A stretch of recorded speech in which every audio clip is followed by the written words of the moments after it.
Si yo le menciono a ustedes el personaje de Jonás, yo estoy casi seguro de lo que viene a nuestras mentes o a su mente va a ser la historia de una ballena.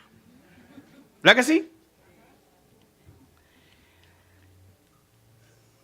En el teatro Sight and Sound en Lancaster, Pensilvania, en estos días estaban dando la obra de Jonás y esta es la portada de su promoción principal. Jonás y ¿una qué? Una ballena. Por cierto, no es un comercial pagado, pero si usted tiene la oportunidad de visitar ese teatro, son obras cristianas todas, se los recomiendo altamente. ¿Ok? Lancaster, Pensilvania, ellos tienen 3 o 4 obras durante el año que preparan y verdaderamente que vale la pena darse el viaje a Lancaster. Son 6 horas de aquí más o menos y usted puede gozarse de una buena comida que hay en esa área, ver todos los Amish y sus caballitos si usted quiere ser turista y también ir a este teatro. Pero me llama la atención que cuando hablamos de Jonás, pues lo que viene a nuestra mente es una ballena. Por cierto, algunas personas se quejaron de esta obra porque ponen a Jonás en una luz un poquito no muy buena. Y yo diría que quizás tienen más razón de lo que uno quisiera darles y quizás hablamos de eso un poquito más. Cuando yo era niño, no hace mucho de eso, yo cantaba una canción en la escuela bíblica.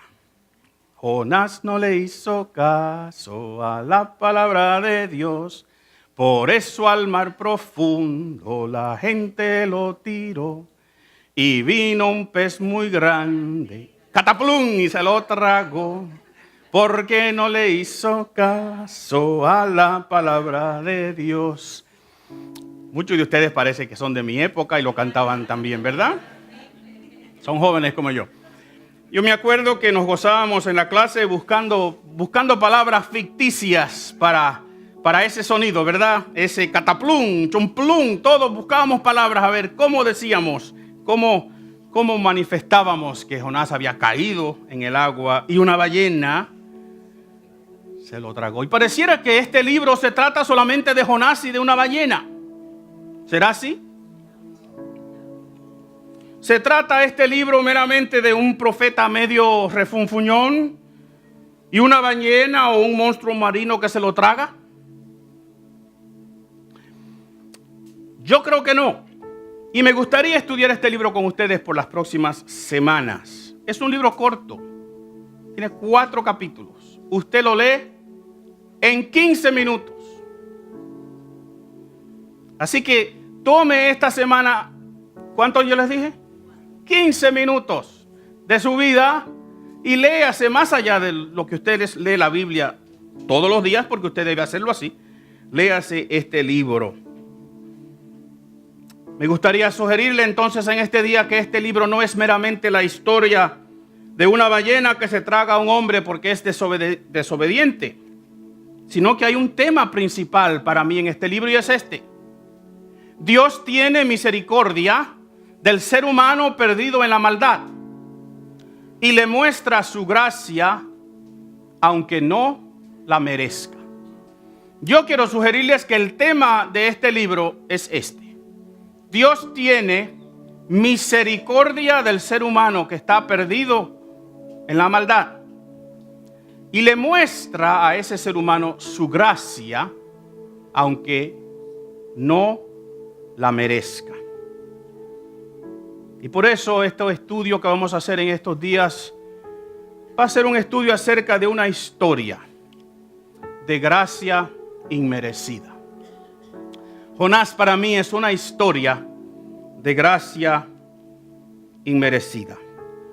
Y quiero sugerirles que el protagonista de esta historia no es Jonás, y mucho menos la ballena. Que el protagonista de esta historia es Dios. Veremos que es Dios quien inicia, quien causa, quien mueve, quien completa los detalles de esta historia. Y mire, y va a usar diferentes instrumentos humanos y hasta animales para llevar a cabo su voluntad.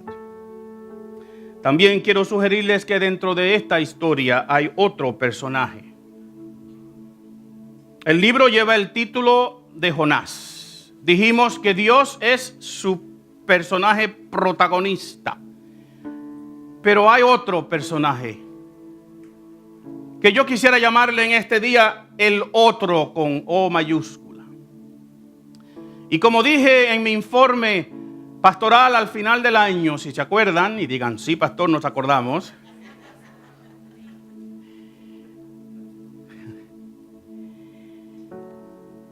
Yo le dije a ustedes que nuestro lema para este año, nuestro lema de trabajo, nuestro enfoque iba a tener un colorcito diferente.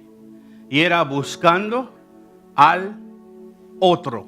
Otro con letra mayúscula, definiendo a otro como una persona. Y que a través de estas próximas semanas, no solo en el libro de Jonás, sino otras, vamos a estar mirando este concepto de que Dios tiene misericordia de quien Él quiere tener misericordia, aunque no se la merezca.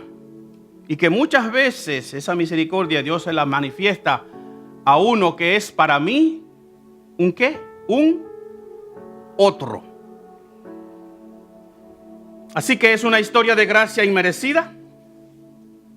Es una historia de cómo Dios mueve las cosas para mostrar su gracia. Pero tristemente también, esta historia nos demuestra o nos muestra que Jonás no quiso participar en el plan de Dios de buena gana. No quiso cumplir la voluntad de Dios de buena gana. Pero también vamos a ver que a pesar de la resistencia de Jonás, Dios cumple su voluntad porque Dios es soberano. Diga conmigo, Dios es soberano. Dígalo. Recuérdense lo que eso quiere decir. Es soberano sobre mi voluntad y soberano sobre mis problemas también, ¿verdad que sí? Así que Dios va a mostrarme en este libro que a pesar de mi desobediencia, Dios va a cumplir sus propósitos en mi vida. Por tanto, yo quiero que vayan conmigo al libro de Jonás. Y vamos a leer en el capítulo 1 los primeros 4 versos nada más, para dar entrada a este tema. Una historia de gracia inmerecida. Una historia de Dios moviéndose hacia el otro. Jonás capítulo 1, verso 1 dice: vino palabra de Jehová a Jonás, hijo de Amitai, diciendo: levántate y ve a Nínive, aquella gran ciudad, y pregona contra ella, porque ha subido su maldad delante de mí. Y Jonás se levantó, pero para huir de la presencia de Jehová, a Tarsis, y descendió a Jope y halló una nave que partía para Tarsis, y pagando su pasaje entró en ella para irse con ellos a Tarsis, lejos de la presencia de Jehová. Pero Jehová hizo levantar un gran viento en el mar, y hubo en el mar una tempestad tan grande que se pensó que se partiría la nave. Hoy yo quisiera que hablamos de Jonás con estas instrucciones claras que Dios le da. Levántate y ve. Jonás, levántate y ve. No sabemos mucho de Jonás. Él es mencionado en el libro de Segunda de Reyes, capítulo 14, 25. Usted lo puede buscar después. Un profeta que dio una profecía a un rey de Israel, del reinado del norte, que se llamó Jeroboam, que era malísimo, como el mismo persona que tenía ese mismo nombre de mucho tiempo atrás. El primer rey que se rebeló en contra de la nación y dividió la nación de Israel fue un rey llamado Jeroboam. Por eso en la Biblia, cuando se mencionan los reyes, dice: y cometió los mismos pecados que Jeroboam. Ojalá que de ti nunca se hable así, que tu nombre quiera decir problemas. Pero este es un Jeroboam también. Este profeta Jonás, en un momento dado, le da una profecía a este rey, diciéndole: tu reinado, tu nación se va a expandir. Y y en ese tiempo de ese rey, pues la nación de Israel, el reinado del norte, tuvo su mayor tamaño en la historia de esa nación. Eso es lo único que sabemos de este hombre, más que se llama Jonás, que quiere decir paloma, por cierto, y que es hijo de Amitai y que vive en el norte, una ciudad pequeña en el norte. Si sabemos que Jonás fue profeta durante Jeroboam, pues también sabemos que en ese mismo tiempo dominaba el Medio Oriente, especialmente del norte, el imperio de Asiria. Nosotros sabemos eso porque la Biblia nos lo dice, pero también porque la historia no bíblica lo dice. Así que en medio del reinado de este señor Jeroboam, que fue como por 41 años, desde el año 790 hasta el año 750, más o menos, antes de Cristo, durante ese mismo tiempo y a ambos lados de ese tiempo reinaba como el imperio dominante, el imperio de Asiria. Los asirios se conocían por ser crueles. Eran feroces en la guerra. Muy diferente al imperio que le siguió, el imperio babilónico. Los asirios no les interesaba nada de la tierra donde ellos llegaban excepto destruirla, saquearla, llevarse lo mejor. No les importaba la gente, no les importaba la sabiduría, no les importaba nada de eso. Lo único que querían era tomar posesión de sus bienes y matar mientras más gente fuese mejor o posible. El imperio de Babilonia nosotros sabemos que funcionaba un poquito diferentemente. Los babilonios eran un poquito más pacíficos. Ellos dominaban el área, pero sacaban lo mejor y lo entrenaban. Y por eso vemos historias como la de Daniel, que es un joven sacado de Israel, del reino de Judá, y llevado a Babilonia. Y en vez de ser puesto en la cárcel, lo ponen en las mejores universidades para que aprenda el idioma, para que se levante, para que sea un líder dentro de esa nación. Así que los asirios son personas conocidas por su crueldad. Entonces usted quizás se puede imaginar conmigo, si usted usa su imaginación un poquito, que cuando Dios le dice a Jonás, Jonás, levántate y ve, ¿a dónde? A Nínive. Jonás se va a sentir un poquito incómodo. Usted quizás puede imaginarse su reacción. Ahora, era común en el tiempo de los profetas que ellos dieran mensajes en contra de una nación. Las instrucciones de Dios eran: Jonás, levántate y ve a Nínive y pregona, predica en contra de ella, ¿verdad? En contra de esa ciudad que en ese momento es la capital del reino o del imperio asirio. Era costumbre o era común en los profetas. Usted lo ve, el profeta Isaías, el profeta Amós, que era compañero de tiempo de Jonás. Usted ve que ellos tienen mensajes de parte de Dios para estas otras naciones, pero con una gran diferencia. Ellos dan el mensaje desde ahí, desde Israel o desde Judá, y proclaman en contra de Egipto, proclaman en contra de la nación de Edom. Pero ahí, a Jonás lo enviaron ¿a dónde? Allá, al mismo corazón de este imperio. Y yo diría, quizás, mis queridos, que es fácil pregonar en contra de la maldad cuando tú no tienes que estar donde están los malvados, ¿verdad? Es muy fácil escondernos detrás de Facebook o de otras redes sociales y decir y hablar mal de algo y pregonar públicamente detrás de mi pantalla, detrás de las puertas de mi casa. Es muy diferente que Dios te diga: ve, métete ahí donde está esa gente contra quien tú estás hablando y predícales el evangelio, predícales el mensaje que yo te voy a dar. Yo creo que a través de esta serie vamos a poder criticar a Jonás, pero solamente después que estemos dispuestos a ponernos en sus sandalias, porque él no usaba zapatos.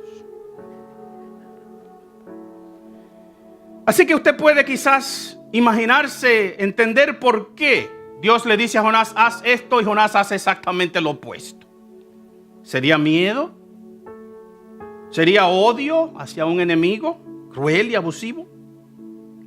Más tarde en esta historia Jonás nos va a dar una razón por lo cual, pero por ahora yo solamente quiero que sigan conmigo en estos versos que hemos leído. Y si volvemos a los versos 1 y 2, dice, vino palabra de Jehová a Jonás, hijo de Amitai, diciendo que, levántate y ve a Nínive, aquella gran ciudad, ¿y qué? Pregona contra ella. Y el primer principio que yo quisiera que ustedes entendieran acerca de la manera en que Dios obra es que la voluntad de Dios es un imperativo para nuestras vidas. ¿Ustedes entienden eso? Que cuando Dios te dice yo quiero que tú hagas algo, Él no te está pidiendo permiso. Él no te está diciendo cuando tú tengas el chance, ¿me puedes hacer el favor? Nosotros queremos a veces que Dios nos trate a nosotros como nosotros nos tratamos el uno al otro aquí, ¿verdad? Porque aun si uno es bien atrevido, uno no se acerca a otra persona y dice, mira, yo quiero que tú hagas tal o cual cosa para mí. Uno dice, si tú tienes un chance, ¿tú me puedes hacer uno de esos dulcitos que tú hiciste? Si tú tienes la oportunidad, tú pudieras, o hazme un favor. Pero cuando Dios habla, mis queridos, cuando Dios da instrucciones, Dios no te está pidiendo favores. Dios no está pidiendo tu opinión. Dios te está diciendo, ve y haz lo que te estoy diciendo que vayas y hagas. Y por eso este verso que leímos dice, levántate y ve a Nínive, aquella gran ciudad. ¿Y qué más? Pregona. Ahí hay 3 verbos en voz imperativa cada uno. Levántate, ve y pregona. Dios no nos está pidiendo permiso para que nosotros ejecutemos su voluntad. Dios no está pidiendo voluntarios tampoco. Dígame ahora, porque en la iglesia sufrimos de estar pidiendo voluntarios. Y yo pienso para mí a veces, ¿será posible que yo tengo que pararme aquí al frente de vez en cuando y decir, necesitamos voluntarios que trabajen en tal o cual cosa? Y yo entiendo la dinámica de ser una iglesia y un grupo de personas y que quizás a veces es más fácil conseguir que alguien coopere si uno les habla de esa manera. Pero deberíamos entender que si nos hemos propuesto como iglesia que vamos a hacer una u otra cosa, pues entonces yo no debería estar pidiendo voluntarios, ¿verdad que no? Si Dios ha decidido que nosotros vamos a tener un programa de la iglesia del niño o un programa en inglés los domingos o cualquiera, o los grupos de vida, si Dios ha decidido eso y lo decimos con toda la certeza que lo decimos, pues entonces, ¿deberíamos estar buscando voluntarios? Levántate y ve y haz lo que te estoy diciendo que hagas. Hay 2 cosas interesantes en esta expresión. El versículo 1 dice, versículo 1 dice, vino palabra de Jehová a Jonás, hijo de Amitai. Nosotros podemos quizás pensar que eso de que vino palabra de Jehová a Jonás es como que Dios de pronto se dio cuenta de algo. Pues miren, no, esa expresión en el hebreo lo que está diciendo es, llegó el momento que Dios decidió. ¿Estamos claros en eso? Porque nosotros leemos eso y pensamos que esto es algo que Dios les surgió la idea en ese momento. Vino palabra a Jehová. No, llegó en ese momento porque ese era el momento que Dios tenía ese plan listo para ser ejecutado. También dice aquí, ha subido la maldad en el versículo 2. Es como que Dios se dio cuenta de pronto que Nínive era una ciudad malvada. No, esa expresión también puede ser traducida, ha subido un mal en contra de Nínive. Y ¿saben algo, mis queridos? Yo creo que Dios le está diciendo a Jonás, ve a Nínive y pregona, porque le va a caer un mal encima y ese mal soy yo. No que Dios hace mal, pero que Dios los va a castigar y eso les va a ir mal a ellos, ¿verdad que sí? Y yo creo que Dios le está diciendo a Jonás, Jonás, vete a Nínive y pregona porque le viene un mal. Van a ser destruidos. El castigo de Dios va a venir en contra de esta ciudad y en contra de este imperio. El punto clave aquí, mis queridos, es que dentro de la voluntad y la soberanía de Dios, la ciudad de Nínive necesita escuchar un mensaje de advertencia. Y a Jonás le toca llevarlo. Y si usted piensa en el día de hoy, en nuestra nación, en nuestra ciudad, en nuestro vecindario, en nuestros vecinos, ¿usted no diría lo mismo? Que nosotros tenemos un mensaje de gracia y de salvación que traerle a las personas que tanto lo necesitan, o soy yo nada más que pienso así.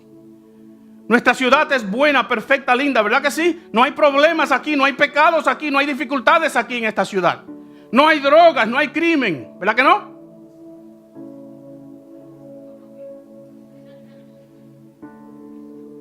Pues quizás Dios también nos está diciendo, levántate y ve y pregona en Providence, porque ha subido su maldad y Dios va a actuar.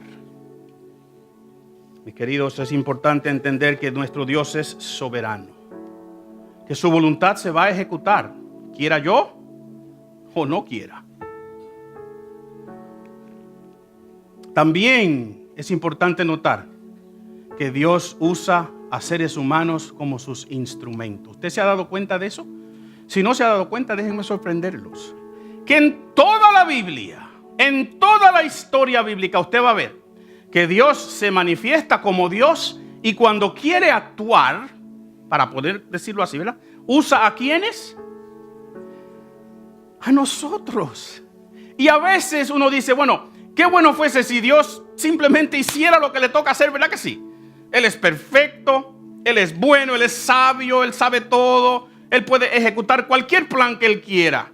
Pero de una manera u otra Dios se ha limitado, si podemos hablar así, se ha limitado a usarnos a nosotros y eso es un gran privilegio. Diga amén conmigo. Porque yo se los dije, ¿verdad que sí que lo dijeran? Es un privilegio participar en el plan de Dios. Si usted no lo piensa así, mire, empiece a leer la Biblia de izquierda a derecha, ¿verdad? Desde Génesis en adelante. Y vea ahí si es bueno servir a Dios o no. Vea ahí si Dios cuida de los suyos o no. Vea ahí si Dios cumple las promesas que Él dice que va a cumplir o no. Y pregúntese entonces, ¿quiero yo participar en la obra de un Dios así o no? Y yo creo que todos nosotros dijéramos fácilmente y bien pronto, yo quiero hacer lo que Dios me pida. Si Dios me dice, levántate y ve y pregona, pues yo voy a ir. Miren, mis queridos, la bendición más grande que puede tener un ser humano, más allá de su salvación, escúchenme bien, es obedecer a Dios. Hay bendición en la obediencia, escríbalo ahí, hay bendición en la obediencia. Porque la lista de cosas que Dios nos da a hacer o no hacer, a veces nosotros pensamos que nos amarran, nos constriñen. Que Dios nos da una lista de no hagas esto y no hagas eso y no hagas aquello. Y miren, mis queridos, no es así. Obedecer a Dios liberta. Obedecer a Dios trae bendición. Hay bendición en la obediencia a nuestro Dios. Vamos a seguir. Miren, Dios no se lo puso fácil a Jonás, ¿verdad que no?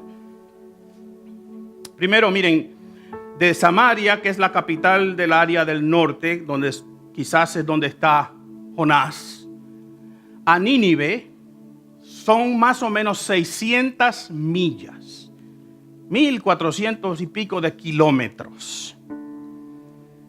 Acuérdense que no hay aviones, no hay trenes balas. ¿Saben lo que son los trenes balas? Los que corren mucho.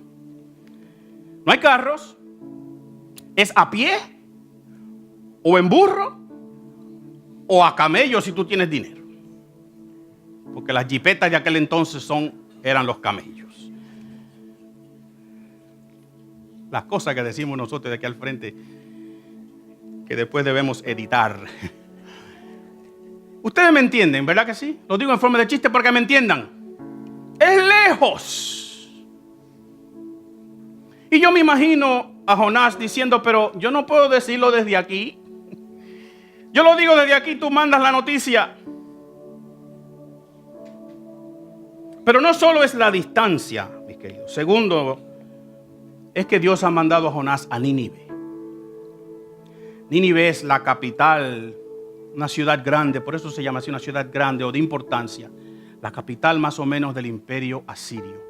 Los perennes y horribles enemigos del pueblo de Israel son los asirios. Es más, ese imperio que duró más o menos 100 años, por los 100 años que duró, hostigó cruelmente al pueblo de Israel y hasta el punto que en el año 722, un poquito más después de este mensaje, este imperio conquistó completamente y destruyó a la nación de Israel y no dejó nada hasta el día de hoy. Así que si usted es Jonás, usted va a decir, pero ¿es a Nínive que tú quieres que yo vaya? Mira, you want to send me to Pawtucket? Déjeme no seguir por ahí porque alguien se va a insultar. Yo viví en Pawtucket mucho tiempo, es una linda ciudad. ¿A Nínive tú me quieres mandar? Pero hay otra cosa más. Escúchenme bien, escúchenme bien. El israelita, especialmente de ese tiempo, se considera ser el pueblo de Dios, ¿verdad? Un pueblo escogido por Dios. Un pueblo especial. Y es más, lo es. En aquel entonces lo era. Hoy tendrá su beneficio, aunque hoy nosotros pensamos que nosotros somos el pueblo de Dios. ¿No es eso lo que dice el libro de Pedro? Pero en aquel entonces, para un judío pensar que la nación de Israel era la nación seleccionada por Dios para hacer luz a todas las otras naciones, le daba a ellos un orgullo nacionalista. Nosotros somos la nación predilecta de Dios, seleccionada por Dios, una historia especial de Dios para con nosotros. Así que hay un nacionalismo divino, si podemos decirle así. Pero ¿saben algo, mis queridos? A veces el nacionalismo se convierte en racismo. Una cosa es tú ser orgulloso de tu país y otra es decir, el que me queda al lado no sirve para nada. Y yo creo que si yo me pongo a mencionar nombres aquí, cada uno de nosotros diría, wow, yo estoy orgulloso de mi país, pero los que me quedan al lado. Porque a veces el nacionalismo se convierte en racismo y hay un gran peligro y lo estamos viviendo en nuestra nación en el día de hoy. Porque yo soy nacionalista, yo soy americano por juramento y porque he vivido aquí casi toda mi vida, pero no voy a ir a ciertos extremos de racismo por eso, porque amo este país o defiendo lo que este país significa. Y este judío, Jonás, yo estoy seguro que en un momento dado está diciendo, pero yo no puedo ir a Nínive. Esa no es el pueblo, esa no es una nación escogida por Dios. ¿Cómo es posible que la bendición que Dios nos ha dado a nosotros ahora se la vaya a dar a otra persona? ¿A ellos? Ellos lo que merecen es castigo. Así que ese nacionalismo divino quizás se convierte en un racismo. Y quizás eso es lo que está detrás de la desobediencia de Jonás. ¿Saben por qué? Porque cumplir la voluntad de Dios es una decisión propia. Y déjenme explicarle bien esto para que no se me confundan. La voluntad de Dios es un deseo, ¿verdad? Un plan. Dentro de ese plan quizás hay detalles, métodos de cómo Dios lo va a hacer. A lo que nosotros podemos desobedecer es a los detalles y a los métodos. Porque la voluntad de Dios, escúchame bien, se va a cumplir si tú quieres o no quieres. Así que lo que tú puedes hacer, si te atreves como Jonás, es desobedecer el método que Dios quiere usar, desobedecer los instrumentos que Dios quiere usar, desobedecer los planes, los detalles, pero la voluntad de Dios, con tu vida tú no la puedes desobedecer porque Dios es soberano. Entonces, mis queridos, dice el pasaje en el capítulo 2, versículo 2, que Jonás, ¿qué? Yo quiero que usted note los verbos que hay en ese versículo. Mírenlos conmigo. Jonás se levantó. Dios le había dicho, levántate. Esa expresión, por cierto, es bien hebrea. Levántate y ve. Porque si tú vas a ir, tienes que levantarte, ¿verdad que sí? Pero es una manera del judío decir, cambia de posición. Toma una decisión. ¿Ustedes entienden eso? Nosotros no hablamos de esa manera. Levántate y ve. Parece ser una redundancia. Pero es una manera que el judío te está diciendo y que Dios está diciendo. Hay una decisión que tú tienes que tomar, Jonás. Y Jonás la tomó. Se levantó. Pero no fue a donde Dios le había mandado. El versículo 2 dice, versículo 3, y Jonás se levantó, ¿para qué? ¿Para qué? Para huir de la presencia de Jehová a Tarsis. ¿Se puede huir de la presencia de Jehová? ¿Tú puedes huir de la presencia de Jehová? ¿Y qué es lo que Jonás está haciendo? Pues déjeme decir lo que eso quiere decir, creo yo.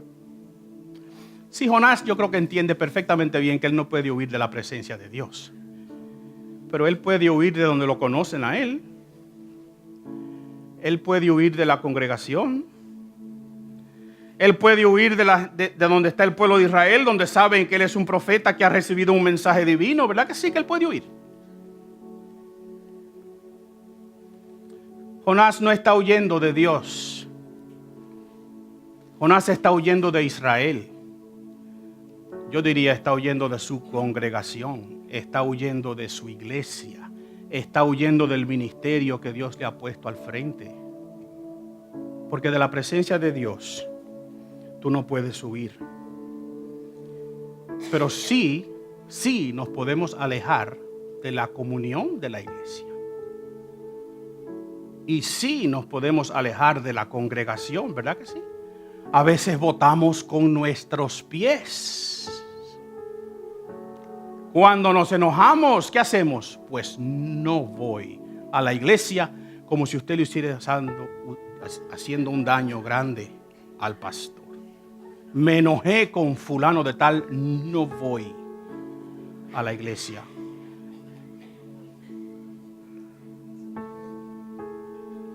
Tú no estás huyendo de Dios, aunque lo creas. Tú estás huyendo del ambiente donde Dios te ha puesto, donde Dios te ha dado un ministerio, donde Dios te ha puesto en comunión con tus compañeros, los que estamos aquí.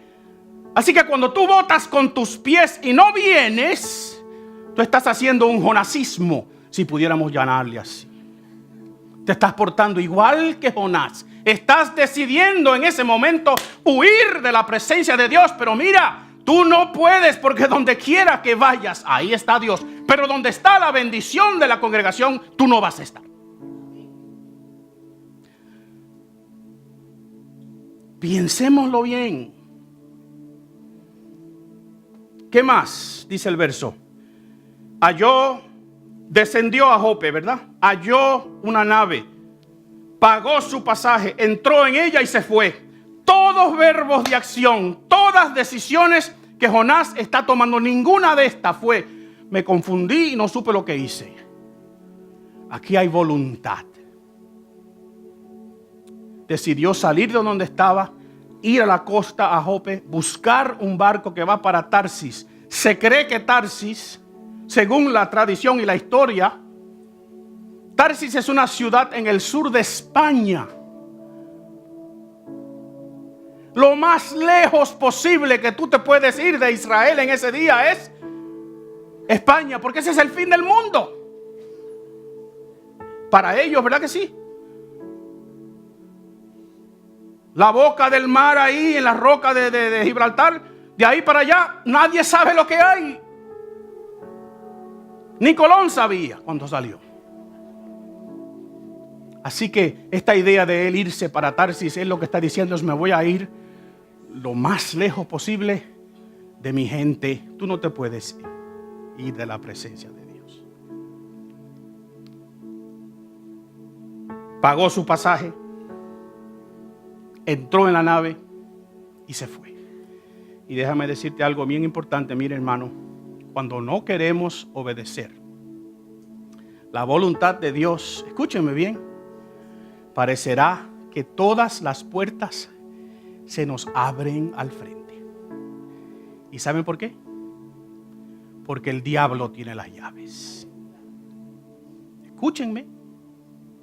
Cuando tú quieres desobedecer a Dios, todo se te va a hacer fácil para que lo desobedezcas. Vas a encontrar la nave que va lejos. Vas a ir a donde no debes ir. Vas a pagar tu pasaje. Y vas a huir, entre comillas. Y lo grande es que quien está facilitando toda esa desobediencia son las decisiones que Jonás está tomando. Pero yo diría en una manera simbólica que quien te abre esas posibilidades a ti es el mismo diablo. Si tú quieres desobedecer a Dios, el diablo va a ser tu aliado. Escúchame.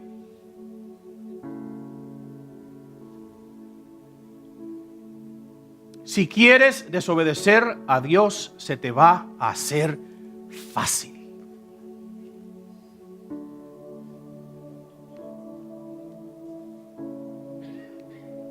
Ustedes se han preguntado qué pensó Jonás mientras iba hacia Jope.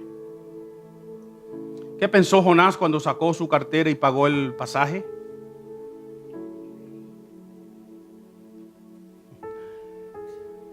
¿Cómo silenció Jonás su conciencia?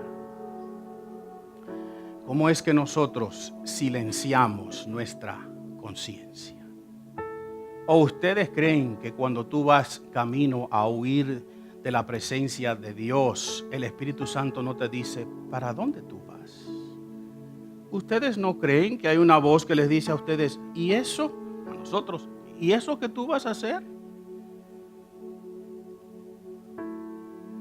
¿Cómo es que contristamos al Espíritu Santo? Porque así lo describe la Biblia y dice claramente, no contristéis al Espíritu Santo. Cuando Él nos dice, eso no, y nosotros decidimos hacerlo como quiera, porque tenemos nuestra propia decisión. Si tú puedes desobedecer a los detalles de la voluntad de Dios, Jonás, se lo voy a adelantar, Jonás va a ir a Nínive. Ya les dije la historia. Él va a ir porque cuando Dios decide algo, Dios lo cumple. Pero dijimos que hay bendición en la obediencia. Miren lo último que quiero compartir con ustedes. La soberanía de Dios es mayor a la voluntad humana. Si usted no lo sabía, apúntelo por ahí. No debe ser una sorpresa, pero déjeme decírselo. Suena súper simple esto. Pero la voluntad de Dios es mayor que tu voluntad. La soberanía de Dios es más grande, es mayor que tu voluntad propia. Tú puedes tomar ciertas decisiones de vez en cuando, pero Dios cumple su voluntad. Y termino con esto. A mí me encanta como dice el versículo 4. Léanlo conmigo. Pero Jehová, ¿quién? Hizo levantar un gran viento en el mar, y hubo en el mar una tempestad tan grande que se pensó que se partiría la nave. A mí me encanta ese pero Jehová, porque hasta ahora ha sido pero Jonás decidió esto y ahora Dios dice ¿qué? Bueno, ahora voy a actuar yo. ¿Tú no quieres, Jonás, a la buena? Pues yo te voy a mostrar que yo soy soberano sobre el mar, que soy soberano sobre el viento, que soy soberano sobre tu decisión, Jonás. Que cuando yo decido que tú vas a hacer algo, tú lo vas a hacer. Que hubiese sido mucho mejor, Jonás, si hubieses ido de buena gana. Había bendición en la obediencia. Pero ahora yo quiero que tú entiendas, Jonás, que mi voluntad se va a cumplir, no la tuya. Y dice ahí, pero Jehová hizo levantar. A mí me encanta esa expresión porque te dice a ti claramente lo que el escritor te está diciendo es: Dios tiene autoridad sobre el viento, Dios tiene autoridad sobre el mar, Dios tiene autoridad sobre ti. Él es el creador. Y miren, mis queridos, el instrumento que Jonás había determinado usar para huir,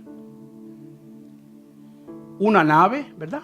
Y el método que determinó un viaje lo más lejos posible, ese plan es cancelado por Dios. Y noten esto también. La nave se va a convertir en un posible ataúd para Jonás. Y el mismo método de su huir va a ser su ruina. Escúchame bien, escúchame bien. Los mismos métodos que tú usas para huir de Dios son las cosas que van a causar tu ruina. Escúchame. Ese barco que iba a ser para Jonás su método de escape se va a convertir prontamente en su ataúd, a menos que Dios haga algo. Dijimos que hay bendición en la obediencia. Dijimos que cuando tú quieres hacer tus fechorías por ahí, todas las cosas se te van a hacer fácil. Pero acuérdate que esas mismas cosas van a ser tu ruina. Lo que para Jonás era un método de escape, se va a convertir en un riesgo de muerte para su vida. Jehová hizo levantar un gran viento porque Jehová es soberano. Terminamos, mis queridos, diciendo esto: cumplir la voluntad de Dios es un ¿qué? Es un imperativo. Y aunque decidamos desobedecerla, la soberanía de Dios es mayor a nuestra voluntad. Si algo tú puedes sacar de aquí, de este libro de Jonás, en el día de hoy es ese. Cuando Dios te dice levántate y ve y pregona, cuando Dios te dice haz esto, Dios no te está pidiendo favores, te está ordenando. Y tú puedes desobedecer los detalles de los planes de Dios, pero nunca su voluntad. Porque la voluntad de Dios, aunque tú la desobedezcas, se va a cumplir.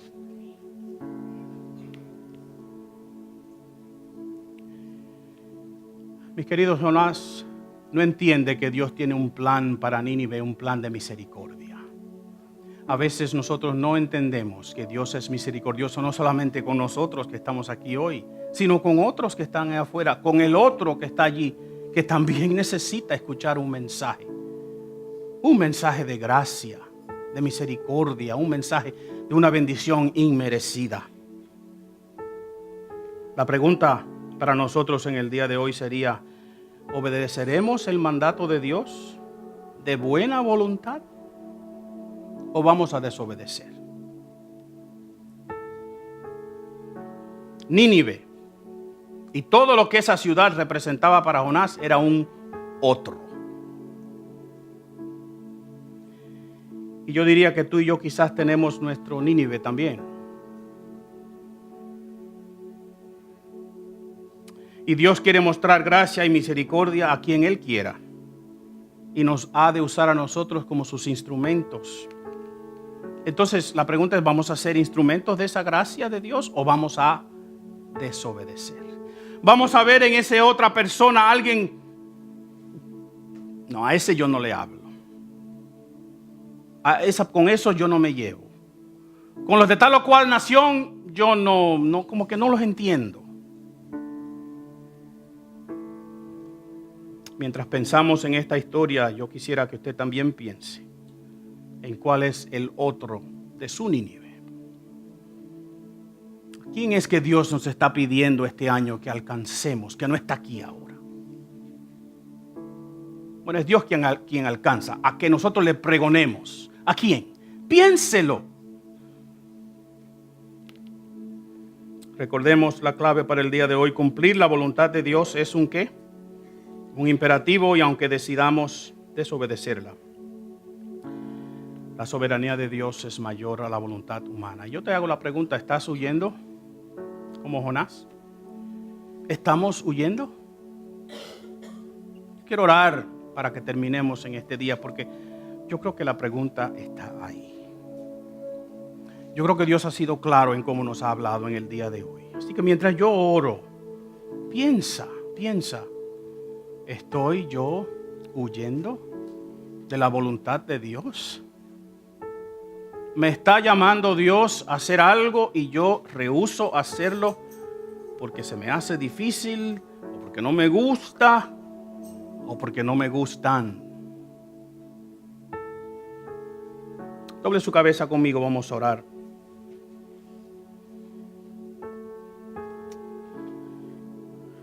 Señor, es un imperativo cumplir tu voluntad. Y aunque yo esté en desobediencia, yo entiendo que tu soberanía es mayor que mis decisiones como humano. Señor, perdona nuestra desobediencia. Perdona mi desobediencia, Señor. Muéstranos nuestro Nínive, nuestro otro. a quien tú quieres mostrar gracia y misericordia. Y más que nada, Señor, gracias por el privilegio que me das de ser el instrumento que tú usas para traer esa gracia y esa misericordia a alguien que no lo merece, de la misma manera que yo no lo merecía. Y alguien se acercó a mí. Y alguien me habló de un Dios que me ama. Y en tu soberanía, oh Dios eterno, tú cambiaste mi estatus de otro a hijo de Dios. ¿Y por qué, oh Dios eterno, no he yo de ser instrumento en que otro venga a ser hijo de Dios? Señor, te pedimos que nos ilumines mientras leemos y estudiamos este libro. Y que prestemos atención, oh Dios eterno, a lo que tú aquí nos dices. Te damos gracias porque tú has tenido misericordia de nosotros y nos has mostrado gracia inmerecida. Gracias en el nombre de Jesús. Amén.